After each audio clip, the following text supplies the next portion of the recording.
But aside from that, if they manage to find like Atalia roaming down there, or maybe like a little cheese gank, I think it can. The Kaiser can just start farming the Nico. Ignore that for the time being. His bot's going to fight it out, and Jun just gets walked over. There's a flash, auto attack, super ignited. One more auto needed, and Noah gets it. Super walked back in just to receive, and now Alvaro's in trouble too. Dredgeline almost up and available. Minion wave in the way with lethal Still tempo. nice. Again, we're hyping them up, especially now a lot. Not level 6, but onto Mir when he slowed him down. Natopa strikes and dashing forward. Mirwin's been hit by everything. All it takes is another flip, and he can't escape, getting solo killed in a melee versus range matchup. Lot just needs one hit, pops over the wall. He gets juked, but then just sees Mirwin in front of him. I think Mirwin. I just feel like they're in such a good position where they can be picked into almost anything, right? Yeah, I mean they're definitely on the strong side. And a lot of it is just about how hard you can like punish, right, the laning phase, or if you can somehow kill them later on. Aurora is like not the best at killing tanks later in the game, so for sure it's a lot on getting a lead early.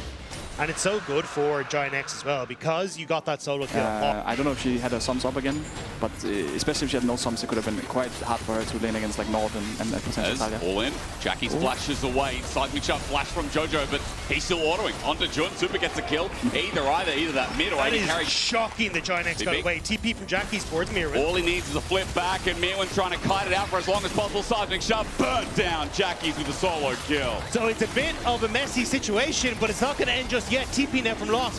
GIANTX still want to try and contest this. I don't know if they have it though. It's like Caps left and they're like, oh, he's gone. Now we can really play more aggressive. Dragon goes down, but here's a dredge line onto a clone. Matters not. Jun gets nothing. They walk the map cleared out all the vision. GIANTX had already set down, so they're just going to try and clear this out.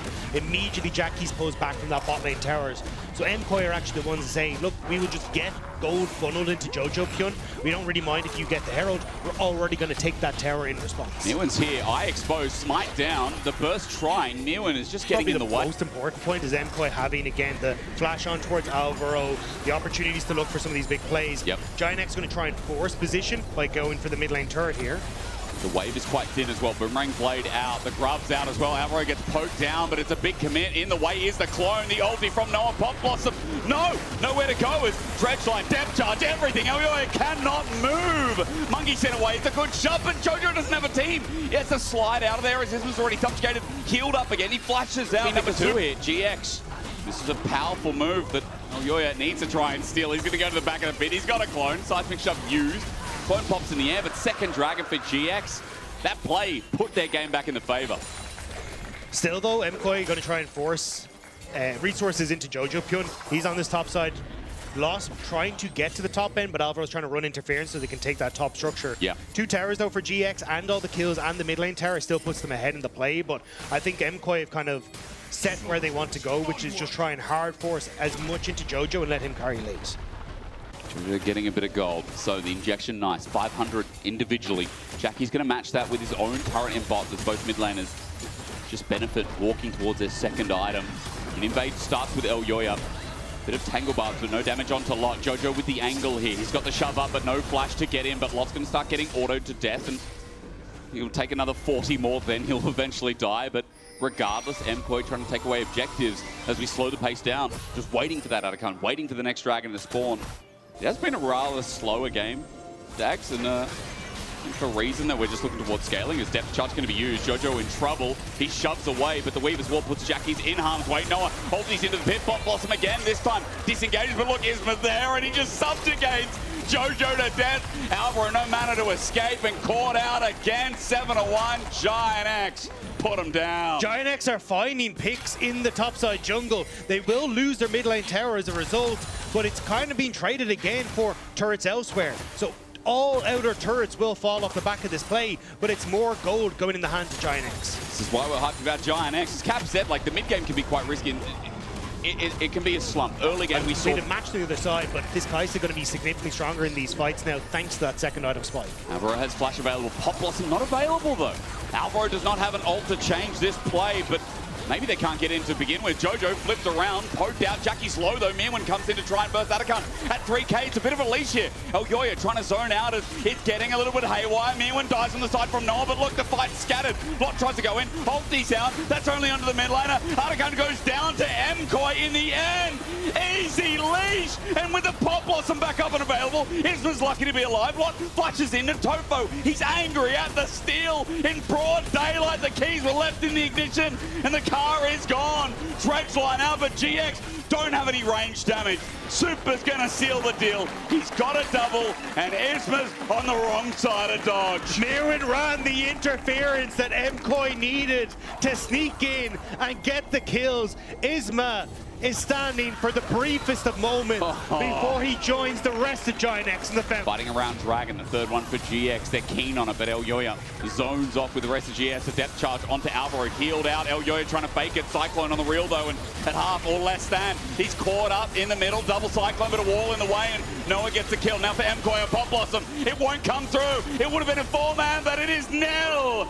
Noah gets into backline yet again. Super's left alone. He could do the fight before, but not anymore. Even with a wall out, a good one for MKOI. It's not enough. GX always find a way. Just in front of Dragon, they barely find the team fight win, but it's magnificent. In a 4 versus 5, they find their moment.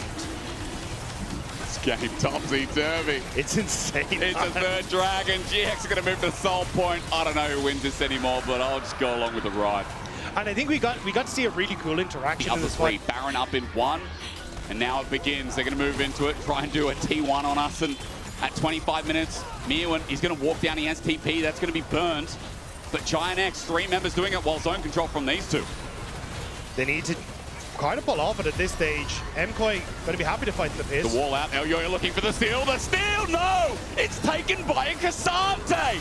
Taken a lot more like it with the ulti sent out from Elyoya. Pop Blossom in the front of the fight, and now the auto attacks from Super. But GX, while they're low, they need to deal with Super in the back line. The Spanish AD carry isn't the one with a double, but all he needs to do is hit, and Noah stops him in the track. A triple down, make it another. A quadra for Noah on no mana, no health bar, holds onto the flash. He just unleashed. I was convinced that GIANTX were about to lose that fight. Going into the pit seemed like suicide. You have so many AoE knockups, tons of AoE. This game, it's been crazy topsy-turvy. It's been Super's world for a little bit, but Noah has just been climbing ahead, fight by fight. Now it's more to say that as Super's on his defense. 5K. He does beat a lot, really. He's still 16, almost 3 items, but had a big contribution in this game. Defense not enough. Super doesn't have enough wave clear with Baron minions, and those melees are just such a pain. In a turret goes down. Should have it finished, and that would... There it is. So 2 Zhonya's now completed for GIANTX. MKOI, though, already with position on the Dragon and on the objective, will make this a little bit more difficult for GIANTX to get in. Look how much easier it is for them to face check. Jackie's face check, so Dredge line, gone. and gone is the mid laner of MKOI. Jun has to flash away after a Dredge line in. It was ambitious, but still, 5 versus 4. Jojo dead for 45 seconds. What a pick. GIANTX start to move forward. There is little that can be done in this sort of position to try and keep them at bay. Lots can hold position on this choke point. Elyoya needs to make a miracle steal happen again. But Noah's in the way. Noah is in the way in this 14 kill. Kaiser keep track. Level 16 will start autoing the Dragon. Dredge line back in. Jun rejoins. Jackie's about to wall with that angle. Elyoya wants a steal to keep the game going, to delay it. Tangle Barb's out as well. Lot looking for a position. There's the Weaver's Wall, lines down the middle onto Elyoya. Seismic Shove doesn't connect. Jun looking at an angle to press the depth charge button. He doesn't have it, but won't need it. There's the Infernal Soul. GX get it with ease, and MKOI walk away. You don't have to be Andrew Fedius Day, but like, there is only one singular best of 3s. Jojo might be caught out here on the side. The ulti not weave, Seismic Shove. Easy as that. Noah is farming champions this game. Jackie's like, no, that's my kill. Noah ulti's in to secure number 15. I mean, there's a reason that Jackie's has 15 assists and Noah has 15 kills. Okay? You know what? It's that beautiful Super. synergy. Oh my god, that Seeker hit hard, and now there's just another fight. The clone's going to die first. You can count that as another as Mirwin tries to disengage, but a depth charge. Here comes Noah once again. 16, count it with me. If Sword of the Occult was in the game, that'd be fully stacked. The fact that there is no wave is the only reason that MKOI are really holding on to game number 1. Baron's going to be the called. Law tried, not quite able to do so, but what do you do from this position? Yeah, well, you could just promote a ticket sale. There you go. Baron's going to go down. A quick reminder, LEC Summer Finals in Madrid. Wouldn't that be big if GIANTX could make the run? Very early in the season to say that, but I'm going to say it. I am genuinely excited for GIANTX. Yeah, as it should be. Oh, it's not the KT curse, is it? Let's find out. MKOI caught out with a pill up. Their defense has gone on long enough, and GIANTX need to seal the deal here. And nothing up and available. They're just going to take jungle and try and use this Baron to finally get sieging onto the base. I understand why you're excited about GX, Dagda. I think we all agree. Like, this roster, it's taken a while to get here, but they are improving each game, it seems. And in this single BO3 round-robin format, a win super at this point.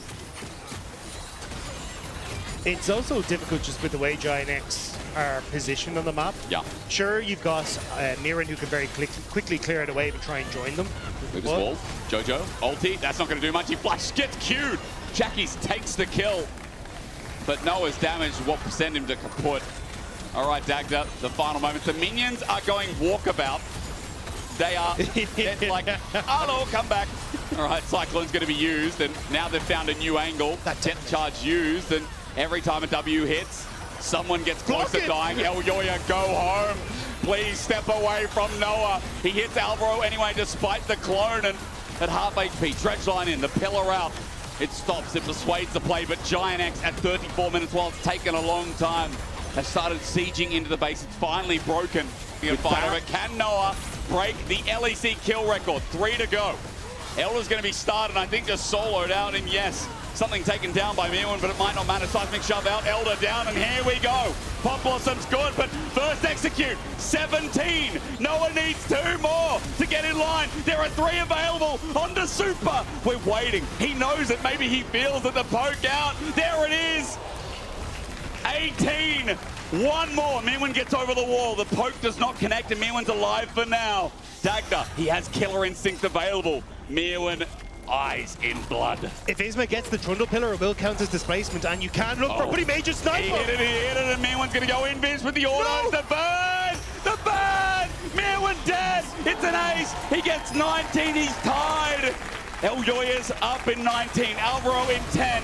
All I care about is the kill record. I don't think 20, they care, though. 20, hold, GX, hold! Alvaro coming up. They have Elder. Stop hitting the Nexus. Stop hitting the Nexus! Noah cares about the game more. You got to respect that. But he is now